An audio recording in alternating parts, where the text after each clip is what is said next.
अस्य श्रीपञ्चमुख हनुमन्मन्त्रस्य ब्रह्मऋषि गायत्री छन्दः पञ्चमुख विराट हनुमान देवता ह्रीं बीजं श्रीशक्ति क्रौकीलकं क्रूकवचं क्रयस्त्राय फट् इति दिग्बन् श्रीगरुड उवाच अथ ध्यानं प्रवक्ष्यामि शृणु सर्वाङ्गसुन्दर यत्कृतं देवदेवेन ध्यान हनुमत्प्रियम् पञ्चकत्रं महाभीमं त्रिपञ्चनयनैर्युतं बाहुभिर्दशभिर्युक्तं सर्वकामार्थसिद्धिदं पूर्वतु वानरं वक्त्रं कोटिसूर्यसम्प्रभं दंष्ट्राकरालवदनं भ्रुकुटीकुटिलेक्षणम् अस्यैव दक्षिणं वक्त्रं नारसिंहं महाद्भुतम् अत्युग्रतेजोवपुष्पं भीषणनं भयनाशनं पश्चिमं गारुडं वक्त्रं वक्रतुण्डं महाबलं सर्वनागप्रशमनं विषभूतादिकृन्तनम् उत्तरं सौकरं वक्त्रं कृष्णं दीप्तं नभोपमम् पातालसिंहवेतालज्वररोगादिकृन्तनम् ऊर्ध्वं हयाननं घोरं दानवान्तकरं परं येन वक्त्रेण विप्रेन्द्र तारकाख्यमं महासुरम् जघान शरणं तस्यात् सर्वशत्रुहरं परम् ध्यात्वा पञ्चमुखं रुद्रं हनुमन्तं दयानिधिं खड्गं त्रिशूलं खट्वाङ्गं गं पाशमङ्कुशपर्वतं मुष्टिं कौमोदकीं वृक्षं धारयन्तं कमण्डलुं भिन्दिपालं ज्ञानमुद्रा दशभिर्मुनिपुङ्गवम् एतान्यायुधजालानि धारयन्तं भजाम्यहं प्रेतासनोपविष्टं तं सर्वाभरणं भूषितं दिव्यमाल्याम्बरधरं दिव्यगन्धानुलेपनं सर्वाश्चर्यमयं देवं हनुमद्विश्वतोमुखम्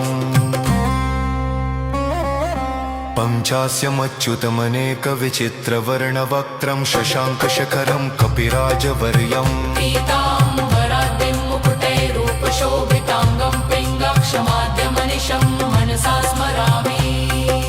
मर्कतेशं महोत्राहं सर्वशत्रुहरः परं शत्रुं संहर मा रक्ष श्रीमन्नपदमुद्धर ॐ हरिमर्कटमर्केतु मन्त्रमिदं परिलिख्यति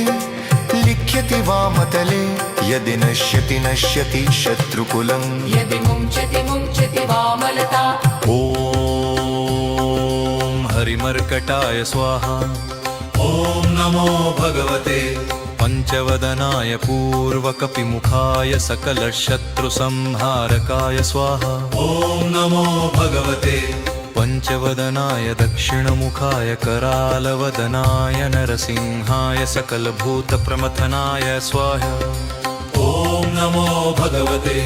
पञ्चवदनाय पश्चिममुखाय गरुडाननाय सकलविषहराय स्वाहा ॐ नमो भगवते पञ्चवदनाय उत्तरमुखाय आदिवराहाय सकलसम्पत्कराय स्वाहा ॐ नमो भगवते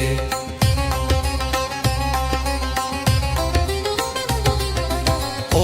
नमो भगवते पञ्चवदनाय उत्तरमुखाय हयग्रीवाय सकलजनवशकराय स्वाहा ॐ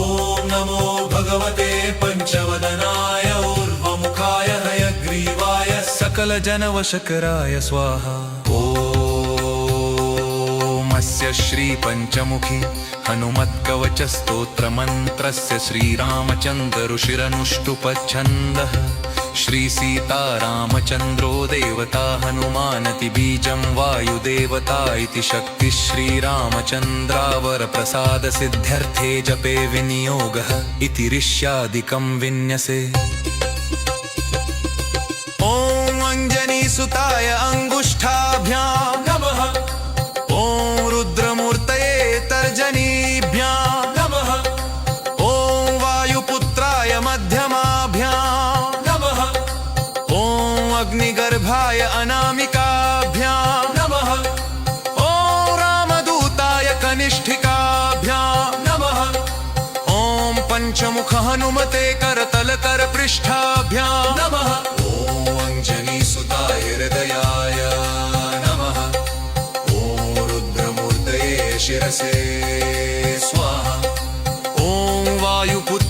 शिखाय एव षट् ॐ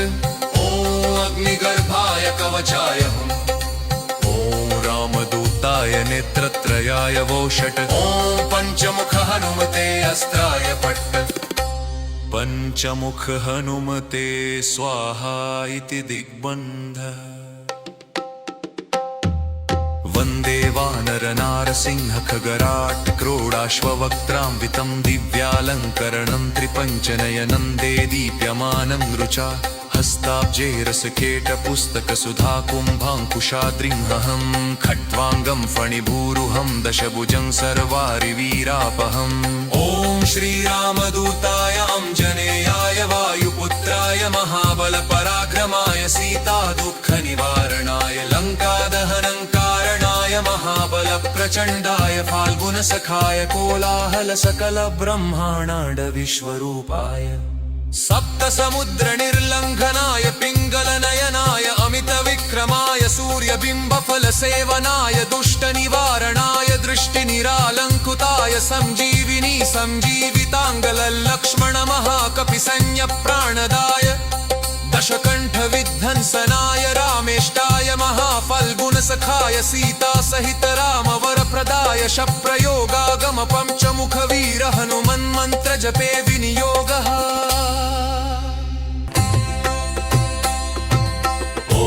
हरिमर्कटमर्कटाय बं बं बं बं बं वोषत् स्वाहा ॐ हरिमर्कटमर्कटाय फं फं फं फं फं फत् स्वाहा ॐ हरिमर्कटमर्कटाय खें खें खें खें खे मारणाय स्वाहा ॐ हरिमर्कटमर्कटाय लुलु लुलु लुलु आकर्षित सकल सम्पत्कराय स्वाहा हरिमर्कटमर्कटाय धन धन धन धन धन शत्रुस्तंभनाय स्वाहा ॐ टं टं टं टं टं कूर्ममूर्तये पञ्चमुखवीर हनुमते परयन्त्रपरतन्त्रोच्चाटनाय स्वाहा ॐ कं खं गं खं चं झं झं झं टं ठं डं ढं ढं तं थं दं धं नं पं फं बं भं भं यं रल्लं वं शं शन सं हं लं शं स्वाहा इति दिग्बन्धः ॐ पूर्वकपिमुखाय पञ्चमुख हनुमते टं टं टं टं टं सकल शत्रु संहरणाय स्वाहा ॐ दक्षिणमुखाय पञ्चमुख हनुमते करालवदनाय नरसिंहाय ॐ ह्रीं ह्रें ह्यों हि सकलभूतप्रेतदमनाय स्वाहा ॐ पश्चिममुखाय गरुडाननाय पञ्चमुख हनुमते मं मं मं मं मं सकलविषहराय स्वाहा ॐ उत्तरमुखाय आदिवराहाय लं ललं लं लं नृसिंहाय नीलकण्ठमूर्तये पञ्चमुख हनुमते स्वाहा ऊर्ध्वमुखाय हयग्रीवाय रुमुण्ड्रुमुण्ड्रु रुद्रमूर्तये सकलप्रयोजननिर्वाहकाय स्वाहा ॐ अञ्जनीसुताय वायुपुत्राय महाबलाय सीताशोकनिवारणाय श्रीरामचन्द्रकृपापादुकाय महावीर्यप्रमथनाय ब्रह्माण्डनाथाय कामदाय पञ्चमुखवीर हनुमते स्वाहा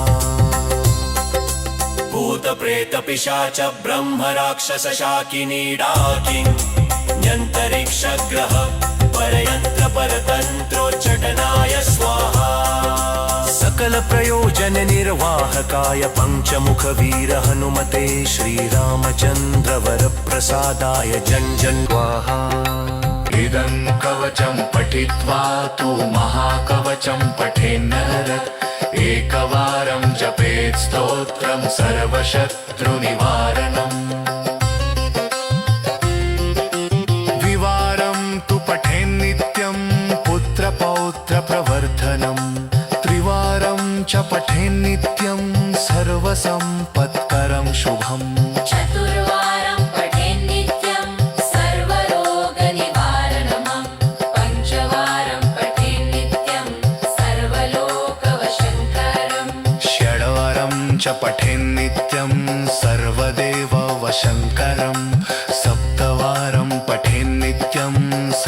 सौभाग्यदायकम्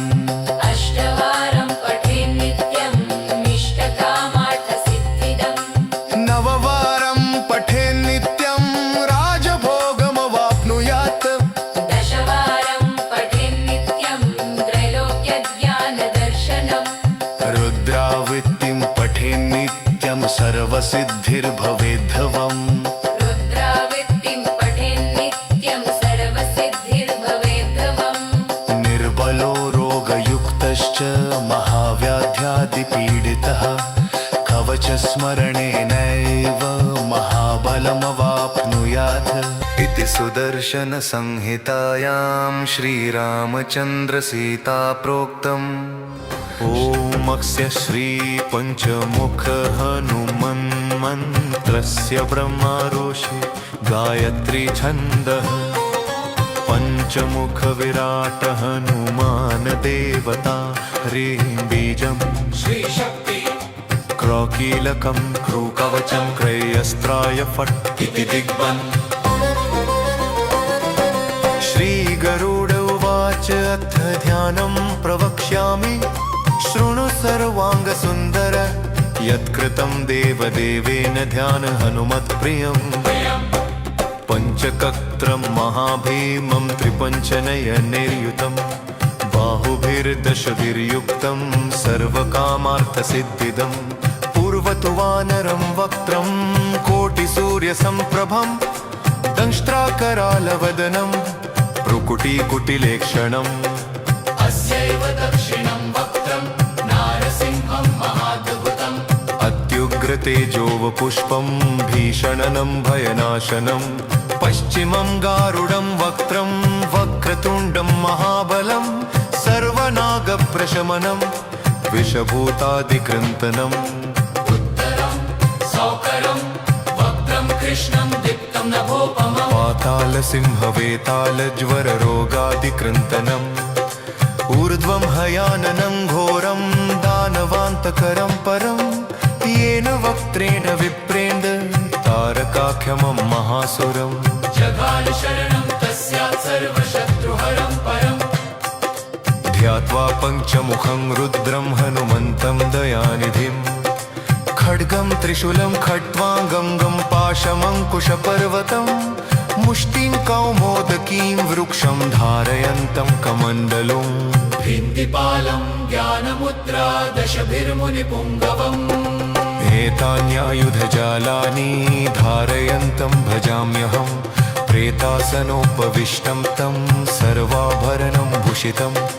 दिव्यमाल्याम्बरधरं दिव्यगन्धानुलेपनं सर्वाश्चर्यमयं देवं हनुमद्विश्वतोमुखम्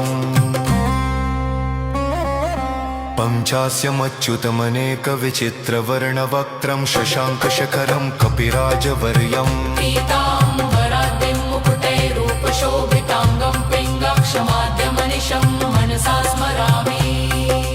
मर्कतेशं महोत्राहं सर्वशत्रुहरः परं शत्रुं संहर मा रक्ष श्रीमन्नपदमुद्धर ॐ हरिमर्कटमर्केतुमन्त्रमिदं परिलिख्यति लिख्यति वामतले यदि नश्यति नश्यति शत्रुकुलम् यदि मुञ्चति मुञ्चति वामलता ॐ हरिमर्कटाय स्वाहा ॐ नमो भगवते पञ्चवदनाय पूर्वकपिमुखाय सकलशत्रुसंहारकाय स्वाहा ॐ नमो भगवते पञ्चवदनाय दक्षिणमुखाय करालवदनाय नरसिंहाय सकलभूतप्रमथनाय स्वाहा ॐ नमो भगवते पञ्चवदनाय पश्चिममुखाय गरुडाननाय सकलविषहराय स्वाहा ॐ नमो भगवते पञ्चवदनाय उत्तरमुखाय आदिवराहाय सकलसम्पत्कराय स्वाहा ॐ नमो भगवते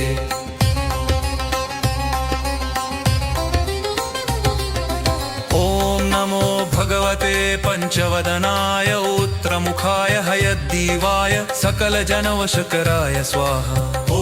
नमो भगवते पञ्चवदनाय ऊर्ध्वमुखाय हयग्रीवाय सकलजनवशकराय स्वाहा ॐ स्वाहास्य श्रीपञ्चमुखी हनुमत्कवचस्तोत्रमन्त्रस्य श्रीरामचन्द्र ऋषिरनुष्टुपच्छन्दः श्रीसीतारामचन्द्रो देवता हनुमानति बीजं वायुदेवता इति शक्तिः श्रीरामचन्द्रावरप्रसादसिद्ध्यर्थे जपे विनियोगः इति ऋष्यादिकं विन्यसे। ॐ अञ्जनीसुताय अङ्गुष्ठाभ्यां नमः ॐ रुद्रमूर्तये तर्जनीभ्यां नमः ॐ वायुपुत्राय मध्यमाभ्यां नमः ॐ अग्निगर्भाय अनामिकाभ्यां नमः ॐ रामदूताय कनिष्ठिकाभ्यां नमः ॐ पञ्चमुख हनुमते करतलकरपृष्ठाभ्यां नमः ॐ अञ्जनीसुताय हृदयाय नमः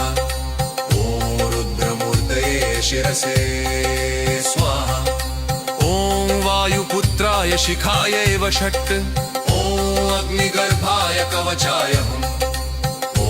रामदूताय नेत्रत्रयाय वो षट् ॐ पञ्चमुख हनुमते अस्त्राय पट्ट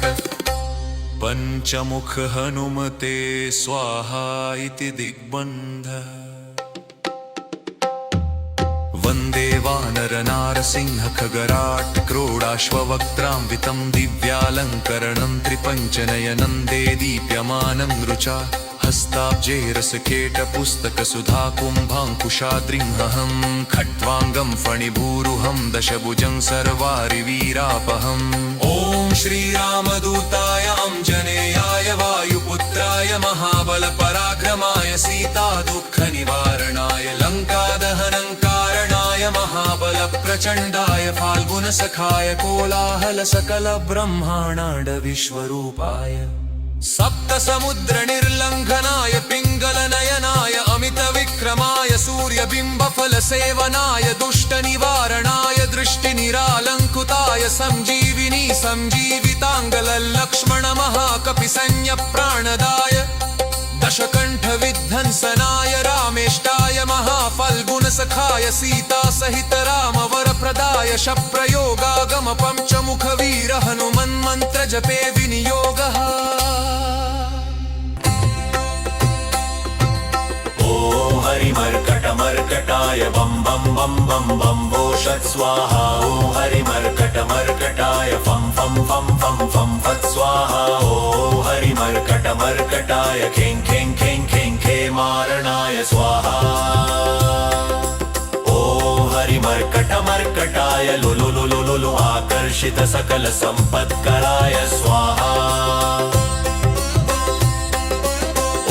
हरिमर्कटमर्कटाय धन धन धन धन धन शत्रुस्तम्भनाय स्वाहा ॐ टन् टन् टन् टन् टं कूर्ममूर्तये पञ्चमुखवीर हनुमते परयन्त्रपरतन्त्रोच्चाटनाय स्वाहा ॐ कं खं गं घं चं झं झं झं टन् ठन् डन् ढन् नं तन् थन् दन् धं नं पं फं बं भं भं यं रल्लं वं शं शन सं हं लं शं स्वाहा इति दिग्बन्धः। ॐ पूर्वकपिमुखाय पञ्चमुख हनुमते टन् टन् टन् टन् टन् सकलशत्रुसंहरणाय स्वाहा ॐ दक्षिणमुखाय पञ्चमुख हनुमते करालवदनाय नरसिंहाय ॐ ह्रीं ह्रें ह्यों हि सकलभूतप्रेतदमनाय स्वाहा ॐ पश्चिममुखाय गरुडाननाय पञ्चमुख हनुमते मं मं मं मं मं सकलविषहराय स्वाहा ॐ उत्तरमुखाय आदिवराहाय लं ललं लं लं नृसिंहाय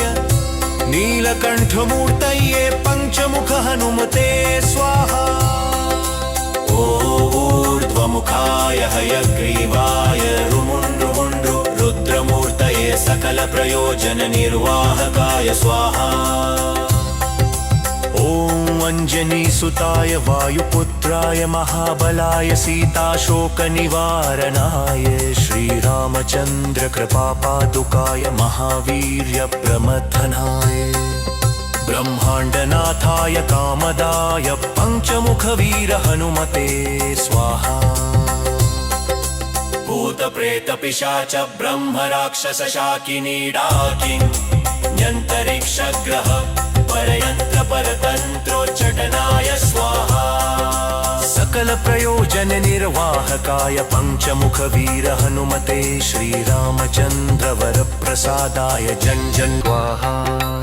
इदं कवचं पठित्वा तु महाकवचं पठेन्नर एकवारं जपेत् स्तोत्रं सर्वशत्रुनिवारणम् द्विवारं तु पठेन्नित्यं पुत्रपौत्रप्रवर्धनम्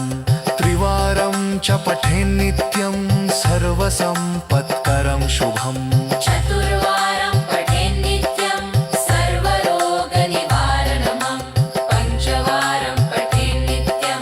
सर्वलोकवशङ्करम् षड्वारं च पठेन्नित्यं सर्वदेववशङ्करम् सप्तवारं पठेन्नित्यं सर्वसौभाग्यदायकम् अष्टवारं पठेन्नित्यं इष्टकामार्थसिद्धिदम् नववारं पठेन्नित्यं राजभोगमवाप्नुयात् दशवारं पठेन्नित्यं त्रैलोक्यज्ञानदर्शनम् रुद्रावृत्तिं पठेन्नित्यं सर्वसिद्धिर्भवेद्धवम् रुद्रावृत्तिं पठेन्नित्यं सर्वसिद्धिर्भवेद्धवम् निर्बलो रोगयुक्तश्च महाव्याध्यादिपीडितः कवचस्मरणेनैव महाबलमवाप्नुयात् इति सुदर्शनसंहितायां श्रीरामचन्द्रसीताप्रोक्तम् श्रीपञ्चमुखहनुमत्कवचम्